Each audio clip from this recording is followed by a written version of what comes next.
تو المجیب کا معنی ہے دعائیں قبول کرنے والا، پکار کا جواب دینے والا. تو یہ اللہ سبحانہ وتعالیٰ کا نام بھی ہے، اس کی صفت بھی ہے، کیونکہ ہم سب انسان محتاج ہیں، ضرورت مند ہیں. ہمیں ایک ایسی ہستی کا تعارف ضروری ہے کہ جو ہماری دعاؤں کو سنے، ہماری مدد کرے، ہمارے دل کی آہوں اور ہمارے زبان کی پکار اور ہماری بے قراری کو جاننے والا، اور صرف جاننے والا نہ ہو بلکہ اس کو سن کر جواب بھی دینے والا. اب دیکھیے کہ جب آپ کسی کو پکارتے ہیں اور آپ کو اس کا جواب ملتا ہے تو آپ کی کیفیت کیا ہوتی؟ کیا کیفیت؟ آپ کو خوشی ہوتی، ایک سکون اور ایک اطمینان ہوتا ہے، جسے عام طور پر لوگ کہتے ہیں نا تو فکر نہیں کرو میں ہوں نا، تو یہ جواب ہوتا ہے. تو یہ تو انسانوں کے ساتھ ہمارا معاملہ ہے نا، کہ جن کو ہم دیکھتے ہیں اور جن سے ہم انسٹنٹلی جواب چاہتے ہیں. اور اگر کوئی ہمارے سوال کا، ہماری بات کا جواب نہ دے تو کیسے لگتا ہے؟ ہم اس کا جواب خود ہی دینے لگ جاتے ہیں، پھر کبھی اچھے گمان کی شکل میں اور کبھی بدگمانی میں. لیکن ہم سب کو جواب چاہیے ہوتا ہے. تو دعا مانگتے ہوئے یہ بات بہت اہم ہے کہ ہمیں اس بات کا یقین ہو کہ کوئی ہے جو سنتا ہے اور وہ جواب بھی دیتا ہے. وہ صرف سنتا نہیں بلکہ جواب دیتا ہے. اور صرف جواب یہ نہیں دیتا کہ اچھا میں نے تمہاری پکار سن لی، بلکہ ہم جو کچھ مانگتے ہیں اس کو بھی عطا کرتا ہے. وہ عطا کرنے والا ہے، بخشنے والا ہے. تو شدید محتاج، پریشان حال، مضطر، بے قرار جب اس کو پکارتا ہے تو وہ اس کی پکار سنتا ہے. امن یجیب المضطر اذا دعاہ، کون ہے جو بے قرار کی پکار کا جواب دے جب اسے پکارے؟ تو وہ المجیب ہے، اللہ رب العزت، اللہ سبحانہ وتعالی. اور صرف زبانی جواب نہیں دے دیتا بلکہ اگر کوئی بے قراری میں، تکلیف میں، مصیبت میں، مشکل میں اپنے رب کو پکارتا ہے تو اس مشکل کو دور بھی کرتا ہے. یعنی مجیب کا یہاں معنی صرف جواب زبانی دینے والا نہیں بلکہ بندے کی حاجت پوری کرنے والا بھی، اس کی ضرورت پوری کرنے والا، اس کی تکلیف دور کرنے والا، اس کی مصیبت کو رفع کرنے والا. جتنی بھی مخلوقات ہیں، صرف انسان نہیں، سب کے سب اس سے سوال کرتے ہیں. سورۃ الرحمن میں آتا ہے یسألہ من فی السماوات والارض، یعنی یہ صرف انسان ہی نہیں جو اس سے سوال کرتے ہیں، انسانوں کے علاوہ دیگر مخلوقات بھی ہیں جو اس سے سوال کرتی ہیں. یسألہ من فی السماوات والارض. تو آپ سوچئے کہ سب اس سے محتاج ہیں، سب اس سے مانگ رہے ہیں اور وہ سب کو جواب دیتا ہے، سب کی ضروریات پوری کرتا ہے. جب بارش نہیں ہوئی تھی تو ایک مرتبہ ایک چیوٹی ہاتھ اٹھا کے بارش کے لیے دعا کر رہی تھی. تو ہمارے علاوہ دیگر مخلوقات جو ہیں وہ بھی اللہ سے مانگتی ہیں، وہ بھی اللہ سے سوال کرتی ہیں. تو اس لیے ہمیں کبھی بھی اللہ سے مانگتے ہوئے شرمانا نہیں چاہیے، ہمیں کبھی بھی ہچکچانا نہیں چاہیے، ریلکٹنٹ نہیں ہونا چاہیے، بلکہ پورے یقین کے ساتھ کہ جب بھی میں اسے پکاروں گی، ارادہ آ رہی ہوں، وہ ضرور سنے گا، وہ ضرور جواب دے گا. اور ویسے بھی آپ دیکھیں کہ اللہ کے سوا اور کوئی جائے پناہ ہے بھی کون سی؟ کہاں ہے کوئی جائے پناہ؟ اگر ہم اس سے سوال نہ کریں، کیونکہ بعض لوگ وہاں جب تکلیف ان پہ آتی ہے تھوڑے بہت دعا کرتے ہیں، پھر ان کی تکلیف دور نہیں ہوتی، اس میں کوئی حکمت ہوتی ہے تو مایوس ہونے لگتے ہیں. جب ان سے کہنا ہے اللہ سے دعا کرے، کہ بہت دعا کی، تو یہ جو مایوسی والا پکارنا نہیں ہے، یقین والا پکارنا جو ہے یہ بہت ضروری ہے. تو جتنا آپ کی دعا میں یقین ہوگا، آپ کی پکار میں یقین ہوگا، اسی درجے کی پھر قبولیت بھی ہوگی. تو المجیب کا جو لفظ ہے یہ جواب سے بھی ہے، اجابہ سے بھی ہے. اور اجابہ کا معنی ہوتا ہے گفتگو کرتے ہوئے، باہم بات چیت کرتے ہوئے ایک دوسرے کو جواب دینا. بعض اوقات اس میں سوال نہیں بھی ہوتا، مثلاً دو لوگ بات چیت کر رہے ہوتے ہیں، ایسے تو نہیں ہوتا کہ ایک سوال کرتا دوسرے جواب. سوال اور جواب پہ نشست تھوڑی ہوتی ہے. جب ہم سوشلائز کرتے ہیں، ایک دوسرے سے بات چیت کرتے ہیں، تو کیا کر رہے ہوتے ہیں؟ اظہار خیال کر رہے ہوتے ہیں. ہم اپنے دل کا حال سنا رہے ہوتے ہیں اور دوسرا اپنی بات کر رہا ہوتا ہے. تو اس کو بھی اجابہ کہتے ہیں. یعنی جب آپ کسی سے کوئی بات کریں اور دوسرا شخص اس بات کا جواب دے، رسپانس کرے، تو یہ اجابت ہوتی. یہ بات اگر ایسا ہوتا نا تو آپ جیسے کسی دیوار سے بات کر رہے ہیں، کسی درخت سے بات کر رہے ہیں. کچھ لوگ سن کے اس طرح بڑی انسانی کر دیتے ہیں گویا ان سے بات کی نہیں گئی، وہ جانتے ہی نہ ہو آپ کو، اکنالج ہی نہیں کرتے. اللہ سبحانہ تعالیٰ ایسے نہیں کرتا. اللہ سبحانہ تعالیٰ جواب دیتا ہے. یعنی دعا صرف یہ نہیں ہوتی کہ ہم سوال کریں، صرف اپنے دل کا حال بیان کرنا بھی دعا کی ایک قسم ہے. صرف رب سے باتیں کرنا یہ بھی دعا ہے. ہم دیکھیے کہ حضرت ایوب علیہ السلام کو جب تکلیف پہنچی تو انہوں نے کیسے دعا کی تھی؟ انی مسکنی الضر وانت ارحم الراحمین. مجھے تکلیف پہنچی ہے اور آپ سب سے بڑھ کے رحم کرنے والے. اب اس میں انہوں نے کوئی کہا کہ کچھ مانا تھا, اللہ سے اپنے دل کا حال بیان کیا تھا نا, تو اللہ نے جواب نہیں کیا, فاستجبنا لہ, ہم نے اس کی دعا قبول کر لی, ہم نے اس کو جواب دیا. اسی طرح یونس علیہ السلام مچھلی کے پیٹ میں کیا کوئی دعا کرتے ہیں؟ صرف اپنے دل کے جذبات کا اظہار کرتے ہیں, لا الہ الا انت سبحانک انی کنت من الظالمین, اپنا حال بیان کرتے ہیں. اللہ سبحانہ تعالیٰ ان کو جواب دیتے ہیں, ان کو دکھ دور کر دیتے ہیں. وَكَذَلِكَ نَنْجِي الْمُؤْمِنِينَ, اسی طرح اور بھی کوئی اس طرح کے انداز میں اللہ سے بات کرتا ہے تو اللہ تعالیٰ اس کی بھی سنتا ہے. کبھی کبھی ہم بیٹھ کے صرف اللہ تعالیٰ سے ہی کہتے ہیں, اللہ تعالیٰ آپ دیکھ رہے ہیں نا, آپ سن رہے ہیں نا, آپ کو سب پتہ ہے نا, آپ کو میرے دل کی کیفیت پتہ, اللہ آپ کتنے عظیم ہیں, اللہ تعالیٰ آپ تو سب کچھ کر سکتے ہیں. ہم اپنا مسئلہ, اپنا سوال زبان کے نہیں لاتے, یا تو اللہ کی تعریف بیان کر رہے ہوتے ہیں اور یا پھر اپنی تکلیف بیان کر رہے ہوتے ہیں, اور اللہ سبحانہ وتعالیٰ اس تکلیف کو دور کر دیتا ہے. یہ سب کچھ بھی اسی کے اندر آتا ہے, اس کی صفت المجیب کے اندر ہی یہ بات بھی آتی ہے. یعنی یہ دعا جس کو مخل عبادت قرار دیا گیا یا اصل عبادت قرار دیا گیا, یہ عبادت کیسے بن گئی؟ یہ دراصل ایک کنیکشن ہے بندے اور رب کا, ایک تعلق ہے, ایک محبت کا تعلق ہے, ایک اعتماد کا تعلق ہے, ایک ایمان کا تعلق ہے کہ ہم اس کو اپنا سب کچھ سمجھتے ہیں, اس کو اپنا سہارا سمجھتے ہیں. حضرت یعقوب علیہ السلام نے کیا کہا تھا؟ انما اشکو بثی وحزنی الی اللہ واللہ بصیر بالعباد.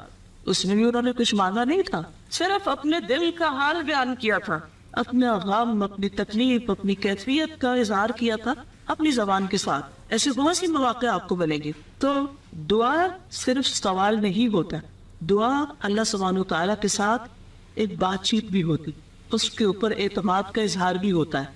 اسی طرح اجابت میں کسی کی ضرورت پوری کر دینا بھی آتا ہے, یہ معنی بھی آتا ہے کسی محتاج آدمی کو کوئی عطیہ دینا, یعنی آپ کسی کو دیکھتے ہیں کہ کوئی ضرورت مند ہے تو آپ اس کی ضرورت پوری کر دیتے ہیں, یہ بھی اجابت میں آتا ہے. اسی طرح کسی کے سوال کا جواب دینا, وہ سوال خواہ علم سے متعلق ہو یا پھر مال سے متعلق ہو, یہ کسی اور مدد سے متعلق ہو, کوئی شخص مدد مانگتا ہے آپ سے, کس طرح ادھر آئے, یہ مجھے وہ چیز پکڑا دے, کچھ بھی, تو وہ جو ہوتا نا کسی کا لبیک کہہ دینا, لبیک, جی ٹھیک ہے میں آ رہے ہیں. جیسے آپ کی والدہ آپ کو بلاتی ہے تو آپ کہتے جی امی, آپ پورے جملہ نہیں بولتے, آپ کہتے جی امی, اب میرے بلا, آپ نے جی امی, اور پھر آپ فوراً پہنچ جاتے ہیں. تو یہ جواب دینا ہے. یعنی اگر آپ اپنی جگہ پر بیٹھے ہوئے کہہ رہے ہیں آ رہی ہوں آ رہی ہوں آ رہی ہوں, کیا یہ جواب دینا ہے یا پہنچ جانا جواب دینا ہے؟ آ جانا جواب دینا ہے, آ جانا جواب دینا ہے. تو جب اللہ سبحانہ وتعالیٰ سے ہم دعا کرتے ہیں نا, اور وہ اجیب دعوت الداعی, تو وہ صرف یہ نہیں کہتا ہاں میں نے سن لیا, مجھے پتا ہے تمہارے دل میں جو کچھ ہے, بلکہ وہ ضرورت پوری کر دیتا ہے بندے کی, اس کی تسلی کرا دیتا ہے, اس کے دل کا غم دور کر دیتا ہے. کتنی دفعہ انسان کی ضروریات میں سے صرف کھانا پینا نہیں ہوتا, بلکہ اس کی ضرورت کیا ہوتی کہ اس کے دل کی اداسی دور ہو جائے, اس کا غم دور ہو جائے, اس کی بے چینی اور پریشانی دور ہو جائے. اس میں انسان کو بعض اوقات لفظ بھی نہیں ملتے بولنے کے لیے, مانگو تو کیا مانگو. یعنی بعض پریشانی ایسی ہوتی کہ انسان کو یہ سمجھ بھی نہیں آتی کہ اسے کیا کہنا چاہیے, اس وقت کیا مانگنا چاہیے. اس وقت کی کیفیت بھی اللہ سبحانہ وتعالیٰ سمجھ رہا ہوتا ہے. اس وقت وہ صرف یہ طے ہوتا ہے یا اللہ یا اللہ یا رب یا رب, اور آپ کو پتا ہے یہ میرا بندہ اس وقت مجھ سے کیا چاہتا ہے. کیونکہ تعلق جو ہوتا ہے, اور تعلق میں بھی جو گہرا تعلق ہوتا ہے اور جو محبت کا تعلق ہوتا ہے, اس میں بعض اوقات بہت باتیں نہیں بھی ہوتی. اس وقت پھر اپنی پریزنس کا احساس دلانا نہیں کافی ہوتا ہے. تو انسانوں کے ساتھ بھی جب ہمارا محبت کا تعلق ہوتا ہے تو وہ دور بیٹھے بھی ہماری کیفیات کو سمجھ رہے ہوتے ہیں, دور پر کچھ پتہ نہیں, لیکن ہم ایک دوسرے کہتے ہیں مجھے لگتا ہے آپ اداس ہیں, مجھے لگتا ہے آپ بیمار ہیں. وہ آپ کو کہاں سے لگ گیا؟ تعلق کی وجہ سے ہے نا, ورنہ کسی اور کے بارے میں تو ایسی بات نہیں کہتے. تو اللہ سبحانہ وتعالیٰ کے ساتھ جب بندے کا ایک تعلق ہوتا ہے, اور ایک محبت کا تعلق ہوتا ہے, اور ایک ایمانی تعلق ہوتا ہے, اور وہ تو سب کچھ ویسے بھی جانتا ہے, تو وہ ہمارے دلوں کا حال بھی جانتا ہے, ہماری بے قراری کو بھی جانتا ہے. تو اس وقت اگر ہم صرف اس کے ناموں کے ساتھ ہی اس کو پکار کریں, جیسے اب یا ذل جلال و اکرام, یا رب, یا رحمان, یا رحیم, یا کریم, صرف نام پکارے, کچھ بھی نہیں کہیں, صرف دکھ جو ہے یا آپ کی کیفیت جو آپ کے دل میں, اور زبان پہ صرف اللہ کا نام ہے, صرف ربنا ربنا ہی کہنے والا اپنی بات سنوا دیتا ہے اپنے رب کو. تو یاد رکھیے اجابت دو طرح کی ہوتی ہے, عامہ اور خاصہ. ایک عام اجابت ہوتی ہے کہ جب انسان کو کوئی مسئلہ پیش آ گیا, کوئی ضرورت پیش آ گئی, تو اس نے اللہ سے سوال کیا کہ اللہ مجھے رزق دے, اولاد دے. اللہ تعالیٰ وہ دعا بھی سنتا ہے انسان کی, اس کی روح کو جانتا ہے اور اس کو جواب دیتا ہے, اور صرف اس کی ضرورت پوری نہیں کرتا بلکہ اس مانگنے پر اجر عظیم بھی عطا کر. یاد رکھیے اگر آپ کے دل میں کبھی شیطان یہ وسوسہ ڈالے نا کہ میری دعا تو قبول نہیں ہوگی تو پھر مانگنے کا فائدہ نہیں. فائدہ ہی فائدہ ہے مانگنے میں, کیونکہ دعا تو عبادت ہے. اس مانگنے پر آپ کو اگر کچھ بھی اور نہ ملے نا تو اجر عظیم ملتا رہتا ہے, اجر ملتا رہتا ہے, کیونکہ اللہ سبحانہ وتعالیٰ کو یہ پسند ہے کہ بندہ اس سے مانگتا رہے. تو جب آپ اللہ کے نام کے ساتھ اس کو پکارتے ہیں یا اپنے کسی مسئلے اور حاجت کے ساتھ آپ اس کو پکارتے ہیں تو بس آپ پکارتے رہیں, اور اس پر فرشتہ لکھتا رہے گا کہ آپ نے کتنی دفعہ پکارا, کیا پکارا.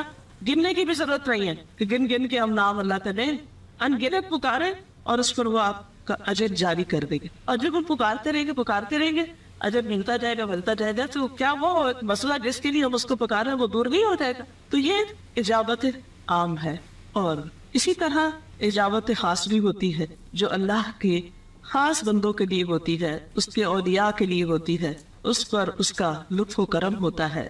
وہ اپنے ان بندوں کے نہ صرف یہ کہ ضروریات پوری کرتا ہے بلکہ ان کے ارادوں کو بھی پورا کر دیتا ہے, ان کی نیتوں کو بھی پورا کر دیتا ہے, ان کی ان خالص نیتوں پر بھی ان کو اجر عظیم عطا کر دیتا ہے. یعنی ایک ہے منہ سے بول کے مانگنا, ایک ہے صرف اپنی حاجت بیان کرتے رہنا, مانگنا کچھ نہیں, صرف اللہ سے باتیں کرنا, اور ایک ہے کسی اچھے کام کا ارادہ کر لینا کہ اللہ میرا دل چاہتا ہے میں یہ کام کروں, اور وسیلہ آپ کے بس کچھ بھی نہیں ہے, کرنے کو ہاتھ میں کچھ بھی نہیں, لیکن آپ کو دل چاہتا ہے آپ کریں. تو جب آپ کا اللہ سبحانہ وتعالیٰ کے ساتھ ایک سچا اور خالص تعلق ہوتا ہے تو اللہ سبحانہ وتعالیٰ بغیر وسائل کے آپ کے وہ ارادے پورے کر دیتا ہے. آپ کے پاس کچھ نہیں تو اللہ کے پاس سب کچھ ہے. تو یہ خاص اجابت ہے, کیونکہ کئی دفعہ ایسا ہوتا ہے نا کہ آپ کچھ سوچ رہے ہوتے ہیں اور ابھی آپ کے دل میں ہی بات ہوتی ہے اور کوئی شخص آ جاتا ہے اور وہ آپ کو وہی چیز دے جاتا ہے جو آپ نے کسی سے بھی نہیں کہی ہوتی, کسی سے ذکر بھی نہیں کیا ہوتا.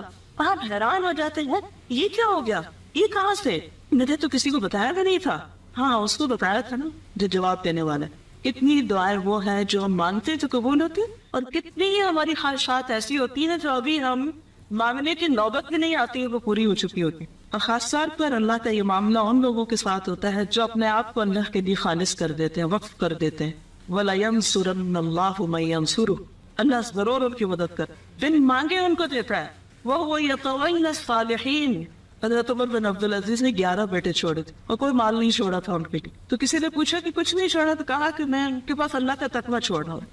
تو اگر ان کے اندر تقویٰ ہوگا تو اللہ سبحانہ وتعالیٰ ان کی ساری ضروریات پوری کر دے گا, اور اگر تقویٰ نہیں اور میں ان کے پاس مال چھوڑ دوں تو یہ مال ان کو غلط کاموں میں مدد دے گا. تو میرا مال انہیں گناہ کے کاموں میں مدد دے تو مجھے اس میں کیا فائدہ ہوگا. تو کبھی دل ہی دل میں پکارے, اور بابوں کا ایسا ہوتا ہے کہ جو دل میں پکارا ہوا ہوتا ہے نا, آنکھوں میں آنسو جاری ہوتے ہیں اور زبان نہیں کھل رہی ہوتی اور الفاظ بھی نہیں مل رہے ہوتے, لیکن دل کچھ کہہ رہا ہوتا ہے, اور وہ دل کی کیفیات اور باتیں آپ کسی انسان کو بھی نہیں کہہ سکتے, زبان پہ لا بھی نہیں سکتے.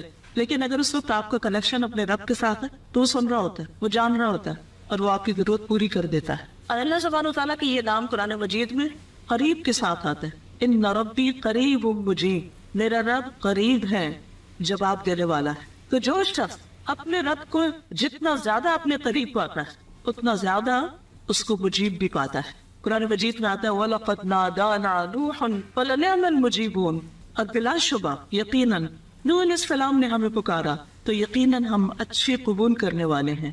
ہم نے بہت اچھی طرح نعم المجیبون, بہت عمدہ طریقے سے جواب دیا. اسی طرح صالح علیہ السلام نے اپنی قوم کو کہا کہ میری قوم اللہ کی عبادت کرو, اس کے سوا تمہارا کوئی معبود نہیں.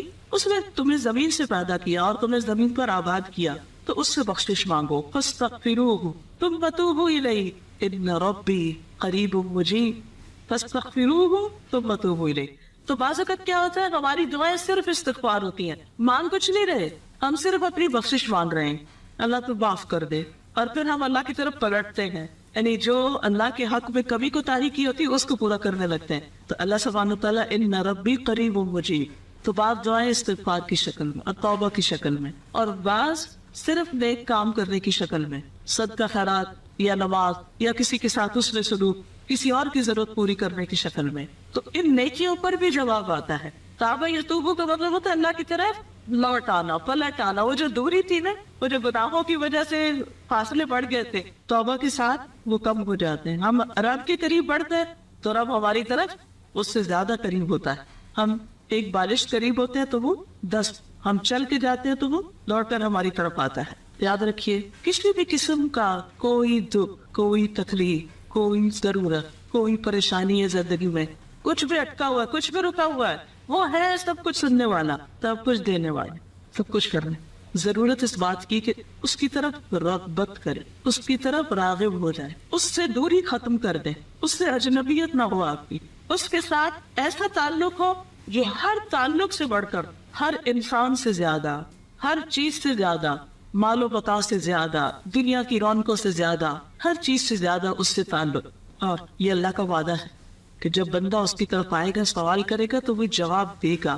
وَإِذَا سَأَلَكَ عِبَادِي عَنِّي فَإِنِّي قَرِيبٌ أُجِيبُ دَعْوَةَ الدَّاعِ إِذَا دَعَانِ فَلْيَسْتَجِيبُوا لِي وَلْيُؤْمِنُوا بِي لَعَلَّهُمْ يَرْشُدُونَ. اور جب میرے بندے تجھ سے میرے بارے میں سوال کریں، یعنی رسول اللہ صلی اللہ علیہ وسلم سے لوگ پوچھتے تھے اللہ تعالیٰ کے بارے میں، تو بتا دیجیے کہ میں تو قریب ہی ہوں، میں پکارنے والے کی دعا قبول کرتا ہوں.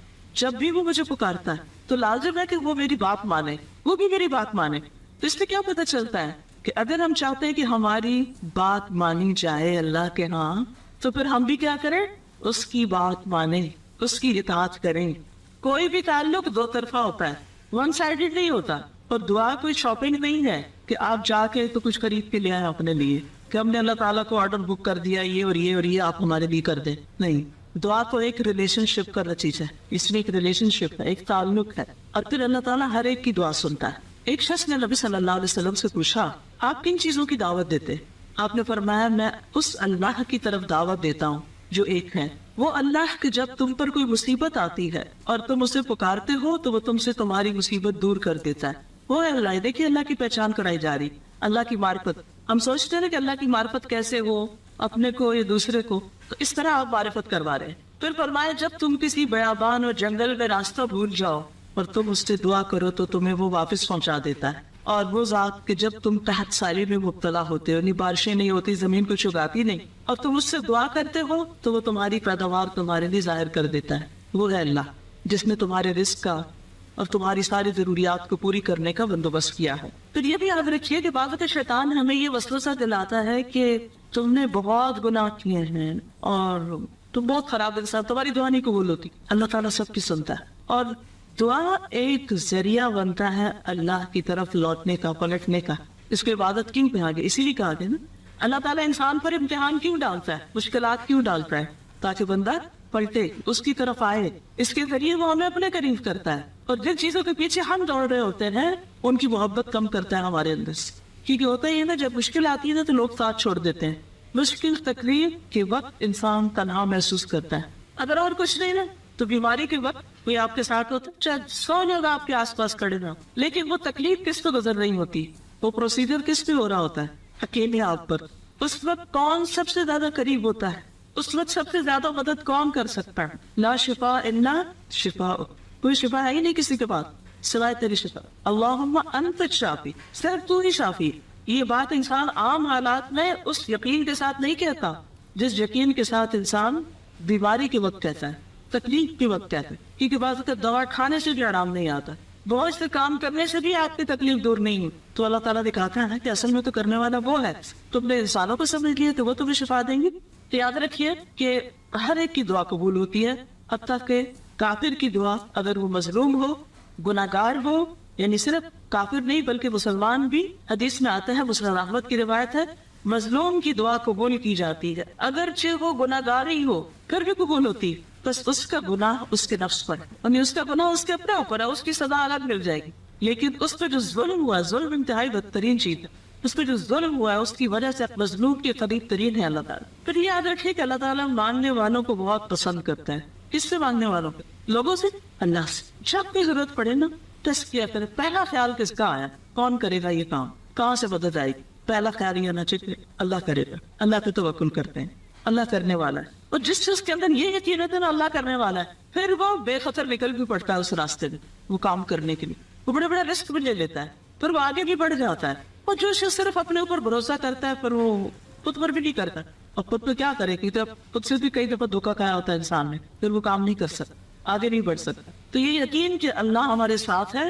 اور پھر نبی صلی اللہ علیہ وسلم کی سیرت میں آپ دیکھیے کہ غار میں جب حضرت ابوبکر گھبرا اٹھے تھے کہ دشمن سر پہ آ گیا ہے تو آگ کی کیفیت کیا تھی کوئی بتائے گا؟ نبی صلی اللہ علیہ وسلم کی کیفیت اس وقت کیا تھی؟ سکون میں تھے. اذ یقول لصاحبہ، یہاں صاحب کون ہے؟ حضرت ابوبکر، آپ کے ساتھی، آپ کے دوست. اذ یقول لصاحبہ لا تحزن ان اللہ معنا. اتنا یقین کہ دشمن سر پہ کھڑا اور وہ کہتے ہیں لا تحزن. ہم کہہ سکتے ہیں یہ بات؟ ہمیں جب کوئی تکلیف ہوتی ہے، کوئی مشکل آتے ہیں، ہم اللہ کو نہیں پکارتے. آپ اس سے مدد مانگتے ہیں، اس سے شکایت کرتے ہیں، اس کو اپنی کہانی سناتے ہیں، اور بار بھی اللہ کو نہیں پکارتے. آپ انالیسس کیجئے، اپنا خود جائزہ لیجئے. کوئی بھی اپنی رکاوٹ، کوئی بھی پریشانی، کوئی بھی ہم و غم جس وقت آپ کے ذہن پہ چھایا ہوا ہے ان دنوں، ہر وقت کچھ نہ کچھ نیا تبدیل ہوتا رہتا ہے. ایک مسئلہ ختم ہوتا ہے، کھڑا ہوتا ہے، پھر ایک اور کھڑا ہو جاتا ہے، پھر وہ چلا جاتا ہے. تو ہر وقت ہمارا ذہن کہیں نہ کہیں مشغول رہتا ہے. کسی ایک تکلیف کو یاد کیجئے یا کسی مسئلے کو. بعض اوقات بڑے بڑے مسائل میں ہم پکار لیتے ہیں اللہ کو، لیکن چھوٹے چھوٹے مسئلے ان میں بھول جاتے ہیں. یاد رکھیے وہ کون سے کام ہے جو آپ پر رکا ہوا ہے، اٹکا ہوا ہے، اپنے آپ کا حساب لیجیے. اور اس میں آپ نے اللہ کو پکارا ہی نہیں، آپ وجہ سے دعائی نہیں کی، آپ بس بندوں سے ہی مدد مانگتے رہے. کتنی دفعہ ایسے ہو جاتے ہیں ہم اللہ پہ تو بھول ہی جاتے ہیں اور خود سے خود یا لوگوں کے ذریعے مسائل کا حل نکالنے کی کوشش کرتے ہیں. سفیان ثوری کہتے تھے اے وہ ذات جس کو اپنے تمام بندوں میں سے وہ انسان سب سے زیادہ محبوب ہے جو اس سے مانگے اور بہت زیادہ مانگے. سب سے زیادہ اللہ سے سوال کرنے والا سب سے زیادہ اللہ کا محبوب ہے. اے وہ ذات جس کو اپنے تمام بندوں میں وہ انسان سب سے زیادہ ناپسند ہے جو اس سے نہ مانگے، جو دعا نہ کرے. اور تیرے سوا کوئی بھی ایسا نہیں ہے میرے رب کہ جو سوال پسند کرتا ہوں. کیا اللہ کے علاوہ کوئی اور ہے جس کو سوال پسند ہو کہ اسے کہتے ہر وقت مجھ سے سوال کرو، چاہے علم کا سوال ہو، چاہے مال کا سوال ہو. مائیں جو اپنے بچے اس کے اتنے لاڈ نخرے کرتی ہیں، اگر بچہ بھی دوسری تیسری دفعہ کوئی سوال کر لینا کیسے جواب دیتے ہیں، کیسے چپ کراتے ہیں. اسٹوڈینٹس اگر ٹیچر سے دوسری تیسری دفعہ کوئی سوال کر لے تو کیا کیفیت ہو جاتی ہے استاد کو. کتنے استاد ہیں جس پہ حوصلہ اور صبر رکھتے ہیں کہ 10 دفعہ بھی پوچھو تو میں ایسے ہی بتاؤں گا جیسے پہلی دفعہ خوش ہو کے بتاؤں. آپ دیکھیے صرف اللہ ہی کی ذات ہے کہ جس کو بار بار مانگنا بے حد پتا ہے، اور ایک یونیک کوالٹی اللہ تعالیٰ جو اللہ کے سوا کسی کے اندر نہیں. پھر اللہ تعالیٰ بندوں کو خالی ہاتھ لوٹانے سے بھی شرماتا ہے. حدیث میں آتا ہے بے شک اللہ عز و جل کو اس بات سے حیا آتی ہے کہ اس کا کوئی بندہ اس کے سامنے ہاتھ پھیلا کر کسی خیر کا سوال کرے اور وہ ان ہاتھوں کو خالی لوٹا دے. فَيَرُدَّهُمَا خَائِبَتَيْنِ کہ کچھ بھی نہ ڈالے ان میں. یہ مسند احمد کی روایت تھی. صحیح ترغیب میں آتا ہے رسول اللہ صلی اللہ علیہ وسلم نے فرمایا ان اللہ رحیم کریم، اللہ بڑا رحم کرنے والا ہے، بڑا کرم کرنے والا ہے. اس کو اس بات سے شرم آتی ہے کہ اس کا کوئی بندہ اس کے آگے اپنے دونوں ہاتھ پھیلائے اور وہ ان دونوں میں کوئی خیر نہ ڈالے. لا یدع فیہما خیرا کہ کچھ ڈالے ہی نہ، تو اٹھے ہوئے ہاتھوں کو خالی نہیں لوٹاتا. بندوں کے سامنے تو کئی دفعہ ایسا ہوتا ہے نا، آپ ہاتھ بڑھاتے ہیں کچھ لینے کے لیے، اب تک ہاتھ ملانے کے لیے ہاتھ بڑھاتے تو آپ کو ہاتھ نہیں ملتا. لیکن یاد رکھیے کہ قبولیت کے درجے ہیں، قبولیت کے درجے ہیں. کون کون سے؟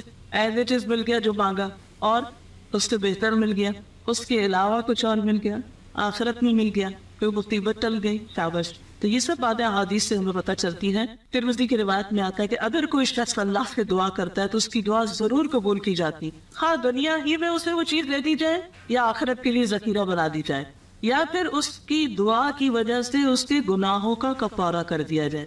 گویا 12 دعائیں گناہوں کا کفارہ ہوتی ہیں. وہ چیز تو نہیں مل رہی لیکن دھلائی ہو رہی ہے ہماری، بشرطے کہ دعا کسی گناہ یا قطع رحمی کے لیے نہ، اور وہ انسان جلدی نہ کرے. تو لوگوں نے پوچھا کہ جلدی کرنے سے کیا مراد ہے؟ تو آپ نے فرمایا کہ انسان یوں کہے کہ میں نے اللہ سے دعا کی لیکن اللہ نے قبول نہیں کی، میری دعا نہیں قبول ہوئی.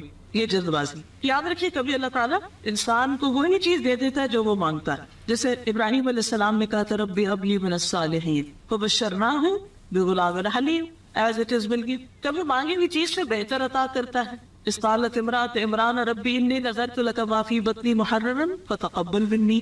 یہ تقبل منی کیا تھا؟ یہ بھی ایک دعا کی قسم تھی.